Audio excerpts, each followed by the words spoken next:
What's up, investors? We're going to be doing one of those coaching calls that you guys like to vicariously learn from other people's mistakes. Check out all the past coaching calls on the Passive Investor member site. We've got over a couple dozen of these calls, and it's also found in the YouTube in the coaching call section. But in the members section, which you guys can get access to by joining the club at simplepassivecashflow.com/club. It's free. I arrange everybody by accredited and then crazy accredited section. So you guys can find where you are. The guy we're interviewing today is net worth around $250,000. But just like a lot of the younger guys in our group, which we have a wide range of investors here from anywhere from 20 years old all the way up to 60, 70 years old. Richard here, he's not making big money yet, but he's a chemical engineer. Those chemical engineers, I swear, are the smartest engineers out of all. No offense to you computer science guys. And his net worth around $250,000. Soon, this guy is going to be making some bank because he's only been working for maybe a few years thus far. But he's doing everything right. And this is how a lot of you guys are the guys who max out your 401ks, very diligent savers. Maybe you don't have the whole family and children thing quite yet, something I'm learning about personally these days. But you're setting up the framework to get yourself on the path to financial freedom. Most people come into our group and they're already in their 40s and 50s. But luckily they have time on their side and they've amassed $1 million, $2 million of net worth. But this guy right here that we're going to be interviewing today and doing the coaching call, this guy will be $1 million net worth easily, late 20s, maybe early 30s. So it's amazing, and it's cool to see people get on the straight path and stop screwing around doing things like being a cheapo. You guys can check all the crazy stuff I would do to save money, which I'm not super proud of, but hey, that's what I used to do, and I live very frugally. Again, a lot of those cheapo tactics are at simplepassivecashflow.com/cheapo. And you know why I'm on the subject? One of the things that got me to the next level from 11 rentals to now to a few thousand plus was joining different masterminds, actually spending money to get around the people that took me to the next level. That's what the Family Office Ohana Mastermind is all about. We just bumped the pricing a little while ago. We continue to bump the pricing every couple quarters to increase the caliber of that group. We have about 70 people in there. And if you guys want to learn more about the group because you're tired of hanging out with broke guys or people that are investing in their 401ks and all that nonsense, check us out at simplepassivecashflow.com/journey and enjoy the show. This is a story about a dude named Lane. Then one day he went and tried to rent them out, and then he became one of the man. Today we are going to be talking to a non-accredited chemical engineer. We're going to be doing a coaching call and guiding him on his way. But yeah, thanks for doing this, Richard. No, thanks for having me, Lane. I really appreciate you taking the time. Yeah, so let's give some folks some context. How old are you? When did you graduate? Bring us back today. You know, in all these financial profiles, everybody's situation is different, but I'll be honest, nobody's really a special snowflake. Everybody falls into the same 5 to 10 categories. But tell us a little bit about yourself. I graduated in May of 2017 with a degree in chemical engineering, and I moved to Houston shortly thereafter, where I've been working at a chemical plant the last 3.5 years. So I'm 27, just about to turn 27, and I was introduced to financial independence about 2.5 years ago by my friend Jared, and then I went down the rabbit hole and decided real estate was the way I was going to go. So I'm currently living in a house hack, which is a duplex in Houston. I have the one side rented out, and then I have a room for rent in my unit, but I currently do not have a room. And then I recently, in July, just purchased the second real estate property, and I did a successful BRRRR and basically only left in the financing charges with that property. And so that one's pretty successful first hard money loan as well as a refinance. Richard's a example of a younger guy. His net worth is right around $250,000. But I would say your advantage is that you're pretty connected with the right people. Your buddy Jared knows another guy that knew me, and you guys are all like huge financial independence, retire early type of guys. Sure, you guys get your stuff together. You guys will be on your way in 10 years for sure. For those of you guys who don't know, chemical engineers are probably the smartest engineers of the bunch. Your salary hasn't really taken off yet. You're still in that first crappy job. Is that? I switched companies 1.5 years ago, and so I got a bump up to what I would say was the market value for chemical engineers here in Houston. That's probably about the average for a non-oil and gas, but that doesn't include a bonus. This year, we didn't get it with the whole markets and the company being in not the best financial spot. I'm eligible for up to a 20% bonus. When that kicks in, like that could be a significant bump to my annual salary. What do you think your ceiling is in 5 years? 5 years at this company, I don't think it would be too much higher. I could probably see it getting closer to 100 at that point without making a promotion up, but it's a pretty small company.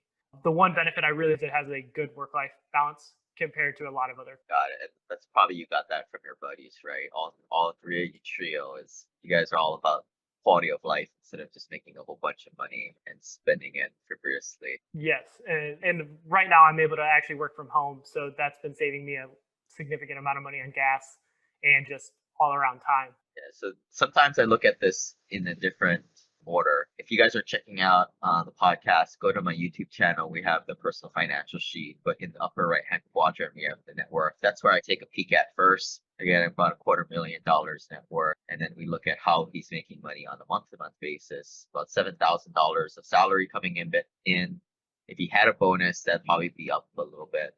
But then I look at uses of cash, which is his expenses. And there's a whole bunch of you guys out in the Bay Area, who you are, that make over $200,000, $300,000, yet you're only able to save about the same as Mr. Richard here. The thing that we don't really care about is this net cash flow. That's all your income minus all your expenses. And so he's probably able to save maybe 30 to 40 grand per year.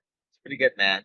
Keep doing that maybe for 5 more years. That'll definitely start climbing up to over 50,000 if you keep buying assets that produce income. If you're a guy making over 300 grand a year and you're not saving 40 grand at least, you got to tighten the belt somewhere. There's something going on.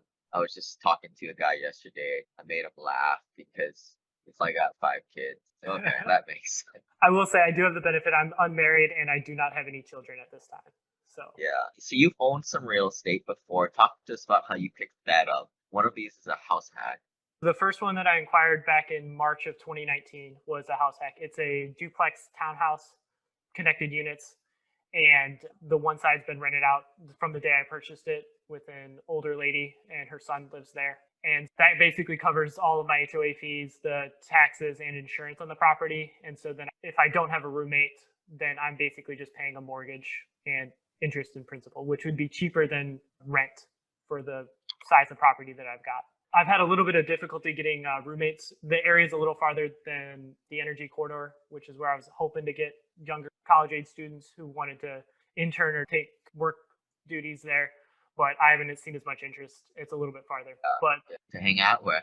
Yeah, exactly. I did have a roommate for roughly 6 months of the first year. And then I had one that moved in March of this past year and immediately lost her job afterwards. And so she left and I haven't been able to fill it since COVID hit. Yeah, that's cool, man. But I would say in 5-10 years, you probably don't want to do that type of stuff. Are you looking to move out or what's the next move? Yeah. Or you bought another single family home too here. Yeah. So this one was I would say a home run for me. I bought it in July from a wholesaler, used hard money on the deal, basically bought it at 115, put $39,000 into it, and it appraised at 225. And so I was able to refinance at a 70% loan to value with a 3.625 interest rate. So it'll cash flow roughly like $130 a month. And it ends up being, I'm trying to remember the number. It was like a 12% return on equity plus I ended up with, you include the capital appreciation or the forced equity, I ended up with a 413% return on my investment. So we look at it in terms of, that's all nice and fine and dandy after the smoke clears, but I don't really pay attention to, it's cash flow. It seems counterintuitive because we're all about simple passive cash flow, but I'm assuming you're cash flowing on it. But we look at the net equity here, how much debt equity is sitting in there. And it's not too much. You could probably pull some of that out or re-leverage it. But I think this is a good foundation to keep building more and more. And you'll see in the next 2-3 years, this will definitely peak over 100, this particular property. But what's the plan with the house hack?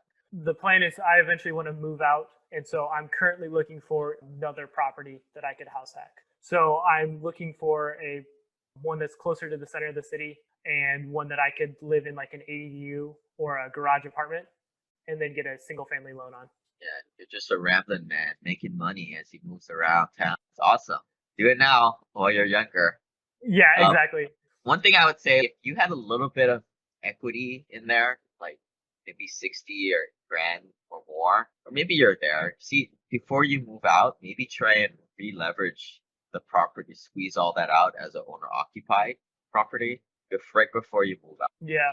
Just to squeeze that lemon right before you lose an opportunity. But right now, it may not be worth it to pay the origination fees for that. Probably not. And honestly, the neighborhood's a little rougher than I thought it was going to be when I bought it. And so I'm not sure how long I intend to hold this property. If I can move out and potentially sell this one, I would probably look to do that before refinancing it. Yeah. What is your thoughts on this whole F.I.R.E thing? Is it just, are you going to keep doing that in a few years, or is it something you're going to grow out of when your net worth gets over a certain point?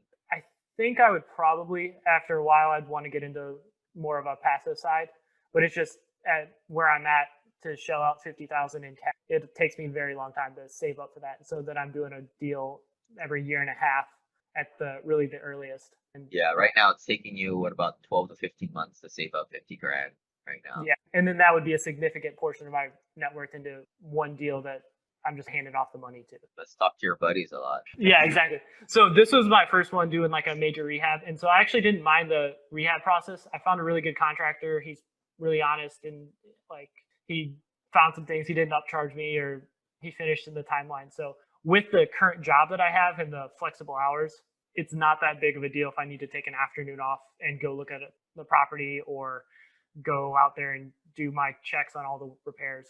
So for me, in the time being, it's actually probably the best use is to try and use the F.I.R.E method to generate equity, because once you have the equity, it's easier to find cash flow than to take the cash flow and create equity. Yeah, you got to start a fire. Right now, you're just trying to get a spark going with the F.I.R.Es. But I would say Richard's different than the average person. He's got a couple things going on for him. Number one, he's local to the area, so he's able to do it. He's not some guy out in California or Hawaii trying to for a property in Kansas City, for goodness sake. And secondly, Richard's a smart dude. He's a freaking chemical engineer. He's in like the contractor, the builder kind of role. He's not just some IT guy that is trying to manage remote work. So that's another reason why he's successful doing this. Yeah, I definitely would have said it would have been very challenging to do that project if I wasn't in the area, and being able to drive out there and check on things and just do the proper due diligence. I would have had to put a lot of trust in someone if I wasn't doing it locally. And also one thing with the Houston market is there's a wider variance in the prices. You can find some pretty inexpensive houses, and then you can find some really expensive houses. And so it really benefits the F.I.R.E because you can generate a significant amount of equity, but it's harder to cash flow, I would say, in Houston, single family houses.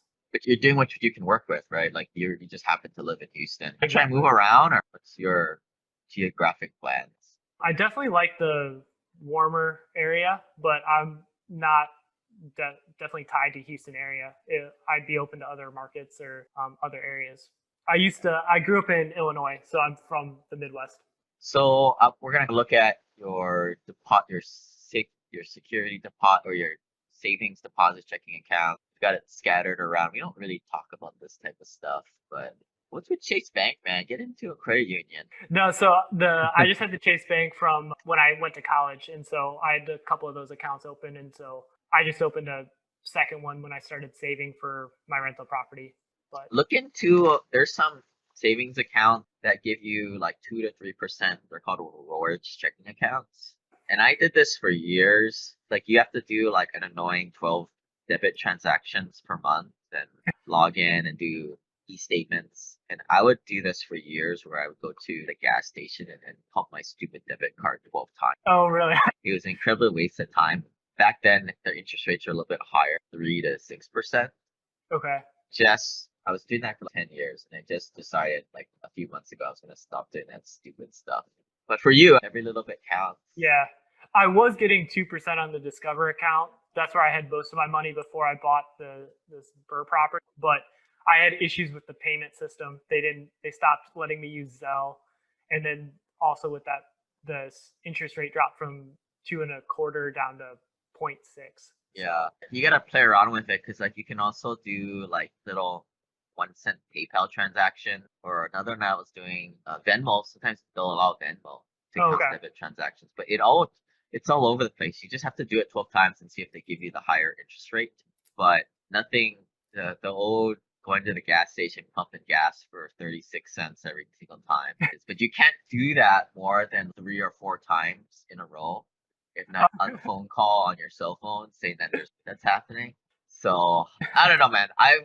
I'm telling you to waste a lot of time, but I feel like you like that type of stuff. So whether floats your boat, or there's Comenity Direct is another bank account that gives you 1% or 0.6%. That one you don't have to play any stupid games. Okay, Comedity. Comenity, and there's Bluevine is what I've been using for business checking accounts, and that one gives you I think 1%, and that one you don't have to do any stupid 12 transactions per month. Okay. So try those two. But Chase is nice because you can wire stuff. Yeah. I have any of that. The Wells Fargo one, like I'd signed up because they gave like a $400 sign-on bonus if you hooked up a direct deposit and stuff like that. Yeah, I know. It's all the time wasters. Yeah. Okay, you got some term life. This is pretty small. Yeah, that was one my parents took out on me when I was a infant. Yeah. You're screwing around with Bitcoin, and ground floor is like the startup. Yeah. So it's like hard money loans. They let you do a very small dollar amount. So with that, like almost just under $4,000, I am invested in roughly 300 different loans. So it's pretty diversified, and I've been getting a 10.8 interest on my money. Is that pretty secure, or what's your thoughts on that? So far, so good. I think we've lost money on 3 of the loans that I've done so far. And so I started out, and basically what I do is every time I get paid, I put $50 into it, and then I'm just rolling any money that I've made. So I've made roughly like $300 over the last like year or so. Okay, I'm looking at the website now. So like they diversify it for you over a whole bunch of people. No, so you invest in the individual loans, but they have a very low minimum investment. So you can invest in a loan as little as $10. What's your increments? How do you break it up? So I just do $10 on all the loans, and now I'm starting to get to the point where I've been putting it in every loan that they basically have, and then I'm starting to get to the point where I'm putting $20 in. And so if I lose, sorry, go ahead.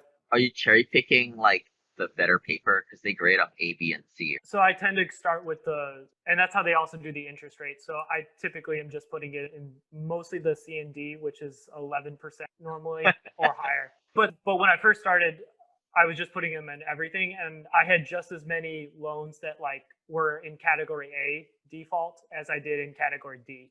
So I figured I'd go with a slightly higher interest rate. Yeah, it looks cool. If I were to do this, I would go to more of the A and B type of graded paper. What's the rate for A and B? So the lowest they'll go is like 6.4, but like they'll have A's that go up to 7.5, and then B's will be from like 7.5 to 9, and then C's will be anywhere from 9.5 to 11, and then anything higher than 11's D. Yeah. Occasionally you'll see an E or an F, but that they get up to 17, but that's the highest I've seen. That's cool. What I don't like about these crowdfunding websites is like the broker dealer, the guy administrating all this stuff, is making a huge cut, like huge. So they're taking a lot of the profits on these type of deals. So like for example, if a B class note is giving you 6%, it really should be paying out 8% and a quarter of the profits. But yeah, if you can diversify, it's cool, and it's probably fun too. I bet that's why you're doing it to this.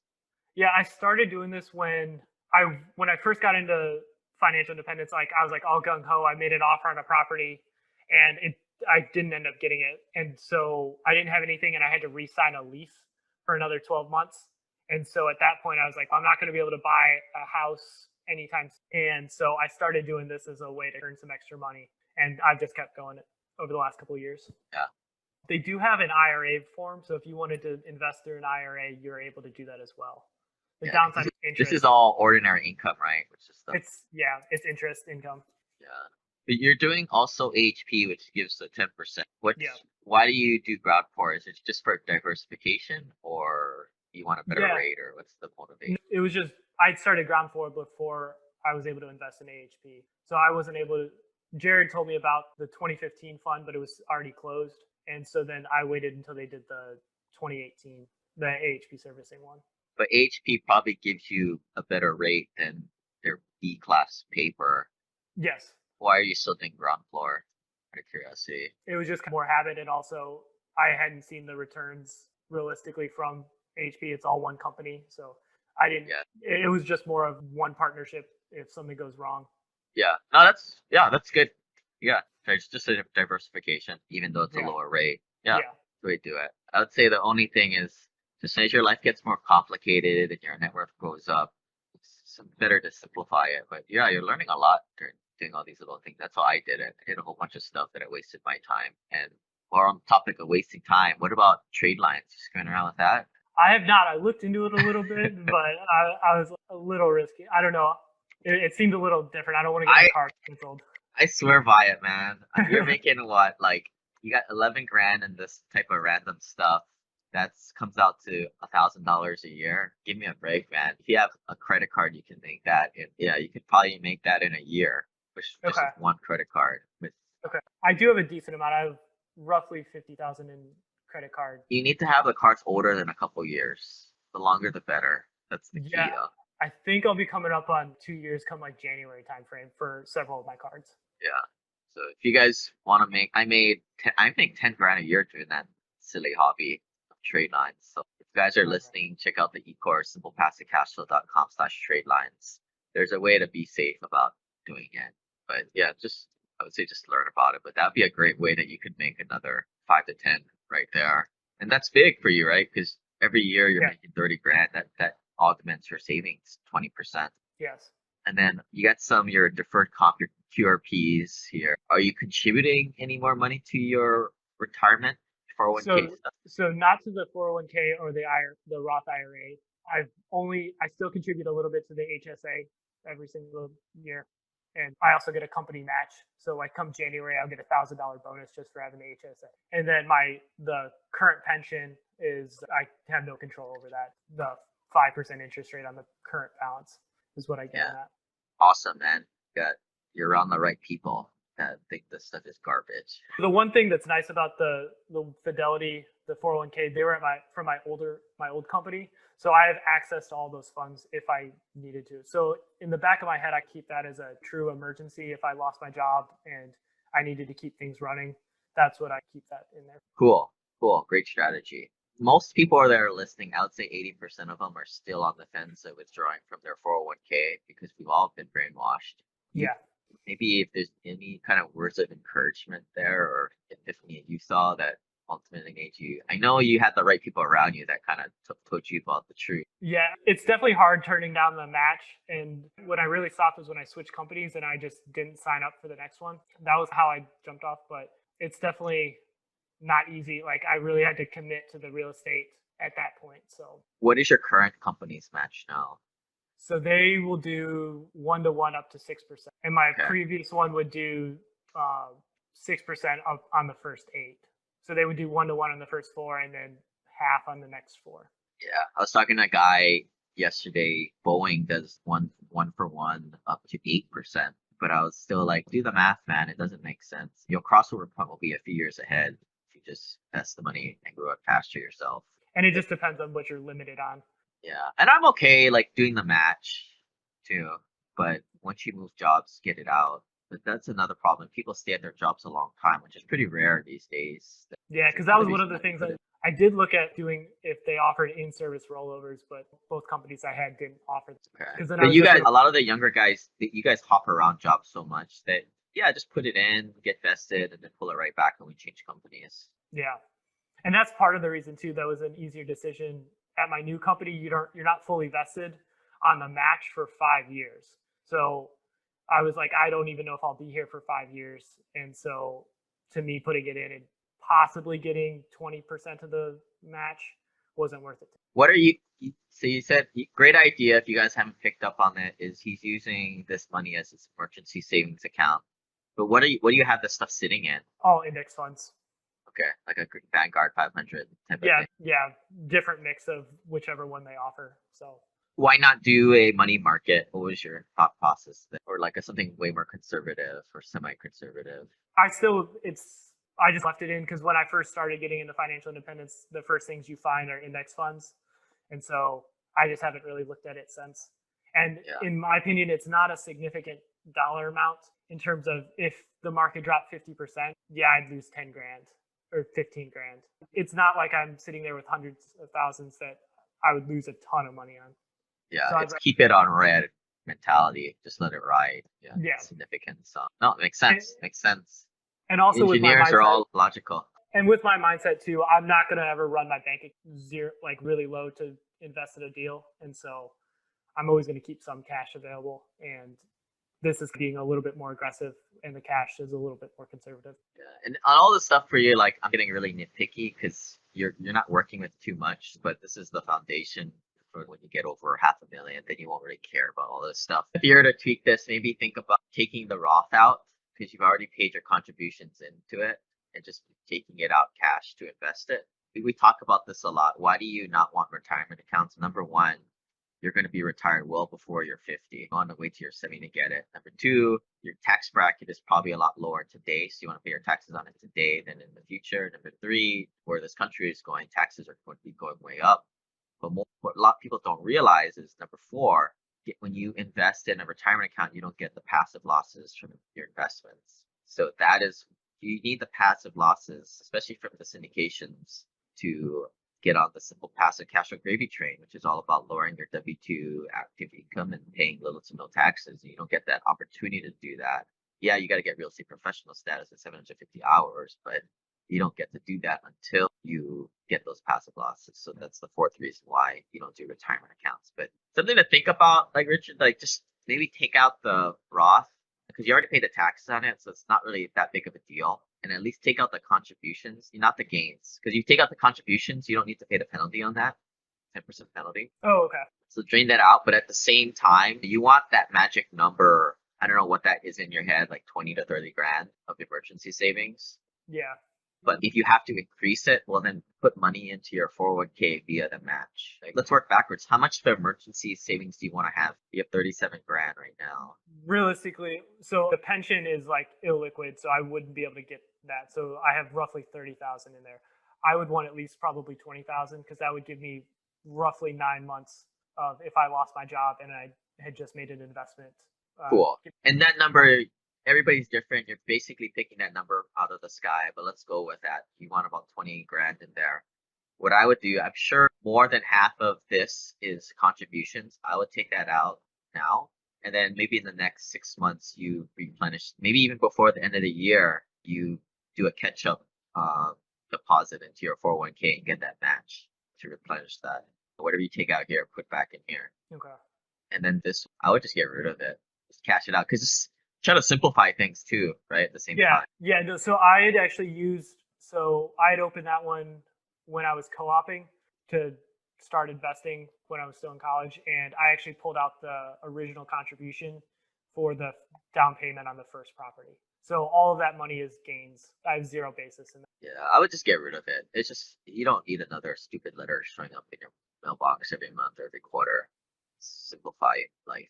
Of course, I'm telling you to do this because you've already shown proof of concept of what you're doing. And most guys are still at stage one, but I feel a little bit more comfortable pushing you closer to the edge. But you got to decide what you want to do.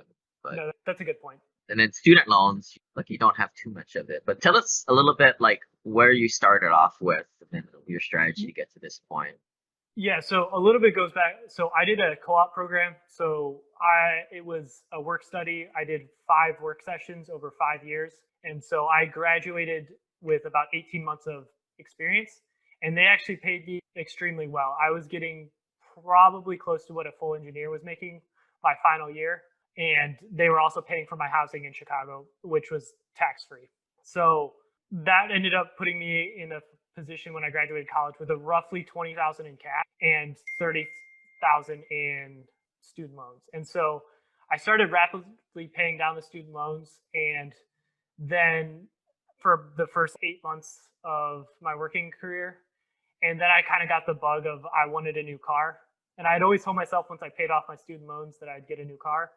But I ended up deciding that I wanted the car sooner. And so that's when I took out a more expensive car loan for me. And so at that point, I reduced my student loans to the minimum payment and then had been paying down my car loan. Yeah, man. Like, what's life without a nice car? A guy getting the financial independence. So yeah, so I actually just refinanced it so I extended the pay down a little bit. So it reduced it from 655 down to 452. And so I'm just going to make the minimum payment on all of these loans was my plan, and then take the extra cash and invest it. Yeah. I never liked cars until you get a nice car. Are you a car guy or is It was just I didn't want to always have the crappy car, and so yeah. a bunch of my friends got nicer cars, and then I wanted to keep up with the Joneses. And it was a mistake, but I honestly think it was good because it prevented me from buying too much house on the first property. Because I could have gone to the bank and said, "Hey, I just have a student loan payment of $150," and they would have given me a loan for I don't know how much. If you're a car guy, lease is what I say, because you'd be getting a new car next year, probably, or this year. Another reason, not a lot of people talk about it, but the reason I do that is write it off to the whole thing, the lease payments, as opposed to doing this silly 50 cents. So yeah, I don't do the mileage personally because I don't drive Okay. that much. So it's 50 cents a mile isn't worth it to me because I don't drive anywhere. I don't sit on traffic, but you might. But yeah, if you're a car guy, lease. Yeah, I'm definitely not a car guy. This is more of I wanted to keep up with the Joneses. So Yeah, that was my one main mistake. not stay single the rest of your life kind of guy. Yeah. Um, So my plan is to just keep the car because it's a decent car and run it until the wheels fall off. So yeah, yeah. But these student loans, they're so low too. You said you paid off some of the higher ones, and it's such a small amount. Logically, you just keep paying it off, but at some point, just knock it in the head just to simplify your life too. yeah. There's a lot of this is just finding a balance too. Because your highest and best use is do this stuff, Yeah. not screwing around with acorns or doing 12 transactions on your debit card. Exactly. And I realized that too with that property. It was a little bit scary going through and taking out the roughly 13% interest rate loan to do all the work. But once it worked out, like it was, that was all it was. And I'm just looking for the next. Yeah, and that's where trade line comes in, right? Trade lines is like 5-10 grand a year for a little effort. I think that's going to be a big thing for you to help speed this up. That definitely can get you up to probably about a house every 9 months to that level. So this is how I see your story progressing. You just keep buying a few more of these, add a few more properties onto this real estate owned spreadsheet. And then probably that'll take you a few years, and then maybe you dabble in some syndications, or maybe you really like this stuff. But I'm suspecting you're probably going to be a lot more busy at your job. Somewhere around year 5 and 10 in your career, they expect you to take management roles, which you may. I don't know. What's your thoughts on that? Are you going to take that progression track, or I'm planning on being out of there by that point. So yeah, it's not your gig. Yeah, I think I want to go find something else to do by the time. So 5 years, I'd be 32. That's when I'm trying to figure out a way to do it by then. Yeah. That's it. You just have to find a balance in life, right? I'm sure you'll make a little bit more than 7 grand a month. And that's all you really need. You can keep driving to Aldi's, but if you want like a Bentley, you're going to have to level up. Yeah. But Aldi's plenty. Getting their net worth up to 100, 200 grand is the hardest part. I feel like it's just now you're on the track. Probably net worth wise, you'll see $500,000 probably in the next 3 years. I guess. Yeah, I mean, if I could do 1 or 2 more burrs, like I would easily be there at that point. Yeah, then maybe 2 to 3 to get up to $1 million, and then you're off to the races after that point. Yeah, and for example, I would say about 100,000 of that was within the last 4 months, just between my salary and then completing the burr. I generated $70,000 in equity on the burr alone. So I basically made my year's worth of salary by doing that one project. Yeah, why would you want to take a manager role? Exactly. Deal. Exactly. Rather do some trade lines. Yeah, I guess I got to check out your course a little bit more. But, yeah, any other questions or anything you want to talk about? At what point would you say I should start thinking about syndications, like investing in those? So for most people, I would say get up to $500,000 at least. But you're already so connected. That's how you got into this stuff in the first place. Like you have the great ability to invest via proxy. You got people around you already investing in syndications, testing the water. So by the time you're ready, which you could probably do it now, you just jump right on into the lake. This is kind of what I call like investor proxy. If you have a couple guys who are your buddies that have already invested and they found that they found a good operator, then just jump in. How bad can it be? It's the ones where a lot of investors are like really dumb these days and they just want to sound cool. So they say, oh yeah, someone's really good. And you come to find out that they didn't even invest their money in it. They just, I don't know what the heck they're going off of. A referral's great, but it's not as good as like a real referral where somebody's actually investing money with. I got hurt a couple of times where investing with that silver level referral, the empty referral, what I call it. It's just like when people are trying to find property managers. Oh, ABC property manager's good. Do you have any houses with them? Or did you just hear because they happen to be the sponsor of their local RIA or whatever? Yeah. No, I actually, one of the person I use as an accountability partner, he referred me to a property manager. And so he's 30 and he has 30 properties of his own and he manages now 50 properties all with his own company. And so that's who I'm using. So I treat him as a pseudo mentor as well with how he did the BRRRR. But I think you're different than most guys. Your ability to do these BRRRRs, number one, you're a smart engineer. I think that's not most people, and you're local too. So it's probably a grind for you to do this. And so at that point, you're going to stop doing this at some point. It's just, you're the one who's going to dictate. But maybe, I don't know. I don't get the sense of that. Like this doesn't really get your blood going. It's not fun. I don't see you doing this for a super long time. Yeah, no, and I tend to find myself, I get really focused on a certain area for a couple years and then I'll get bored with it and then want to move on to the next stuff. Yeah.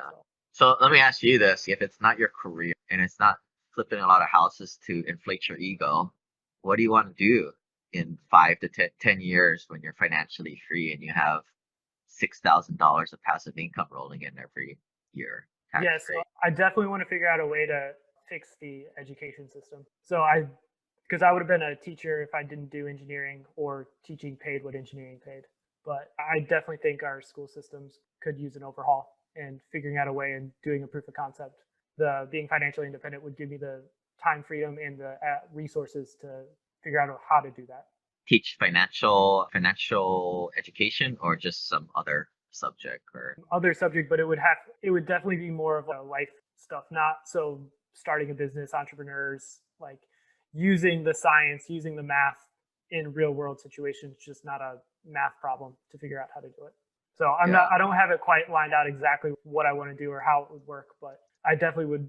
I think our school system severely limits the growth of a lot of people, and you have to do a lot of unlearning once you graduate. Yeah. Unfortunately, the people teaching it are products of the system. And I'm not blaming the teachers. They're doing their best and they sacrifice a lot. And so it's hard to teach what you don't know. So yeah, I've tried to go back to some of the local high schools here in my old high school to see if they somebody to teach this stuff, but they just look at me dumbfounded, or they think I'm trying to sell life insurance or something like that. But I'll let you know how that goes. But I'm not having very much luck on my side. Even though I'd like to right the wrong in the world just like yourself. But I don't know. It's frustrating. People need it, yet people aren't open-minded to it. And I'm getting to a point where I'm just tired of it all. Just like, whatever, guys. Numbers speak for themselves. And that's what that net worth line is. Not to sound egotistic, but that's the score, right? Who's figured it out? Who has the best ideas on how do you build a career, how to use the money to grow your net worth. That's not everything. That's just not how the system works. You got to go to school. You got to go get an education degree. That's what they want. That's just how the system is built. Yeah. So no, and then it's just helping other people. So giving back, whether it's supporting people in disaster situations or being able to do things that you couldn't. Like that's what financial freedom would give me, the ability to do that, where it's more difficult at the. Yeah. You're just going to have to make more money. So the money opens doors. I think if you can brand yourself with the right authority, which you have to pay for, it can open up those doors where you get the authority to help out people in that manner to get past the gatekeepers. Yeah. I'll let you know, man. I'm trying to figure it out too. All right. Appreciate it, Richard. If you guys want to do these and put yourself out there into the free world, join our investor clubs at SimplePassiveCashflow.com/club. We'll see you guys next time. Thank you, Lane. This website offers very general information concerning real estate for investment purposes. Every investor situation is unique. Always seek the services of licensed third-party appraisers and inspectors to verify the value and condition of any property you intend to purchase. Use the services of professional title and escrow companies and licensed tax, investment, and or legal advisor before relying on any information contained herein. Information is not guaranteed, as in every investment there is risk. The content found here is just my opinion, and things change, and I reserve the right to change my mind. Above all else, do your own analysis and think for yourself, because in the end, you are the only person who is going to look out for your best interests.